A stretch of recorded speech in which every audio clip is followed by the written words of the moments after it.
அந்த காலத்துல அம்மானா என்ன செஞ்சுட்டு இருப்பாங்க? வீட்டை சுத்தமா வச்சுட்டு குழம்பு காய் இல்லைன்னா இட்லி மிளகா பொடி கட்டி கொடுத்து ஸ்கூலுக்கு அனுப்புவாங்க, அவ்வளோதான். ஆனா இப்போ American, Italy, Chinese, north Indian, fast ஃபுட்னு எல்லாம் செய்ய தெரியணும். School, yoga class, dance class, pickup and drop பண்ண வண்டி ஓட்ட தெரிஞ்சிருக்கணும்.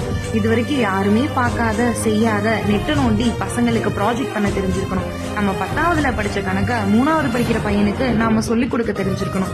12ஆவது படிக்கிற பிள்ளையா இருந்தா நீட் எழுதணுமா இல்ல வேற ஏதாவது கோர்ஸ் படிக்கணுமான்னு அனலைஸ் பண்ண தெரிஞ்சிருக்கணும். ஹஸ்பண்ட்க்கு ஸ்லிம்மா மாடர்னா இருக்கணும். அவரோட அம்மா அப்பாவை நல்லா பாத்துக்கணும். அம்மியில வச்சு அரைக்கிற மிளகா சட்னியும் தெரியணும். ஐபோன்ல இருக்க லேட்டஸ்ட் டெக்னாலஜியும் தெரியணும். ப்ரொஃபஷனலா அட்வைஸ் பண்ண பிஏவா இருக்கணும். அடுப்படியிலேயே வெந்து வேலை செய்யற ஆயாவாவும் இருக்கணும். நாட்டு நடப்பு தெரியணும். நாட்டு வைத்தியமும் தெரியணும். நெத்தியில குங்குமம் போட்டு மல்லிகை பூன்னு மங்களகரமா இருக்கணும். அப்பப்ப மாடர்ன் ட்ரெஸ்லயும் கலக்கணும். வீடு மியூசியம் மாதிரி வச்சிருக்கணும். எவ்வளவு வேலை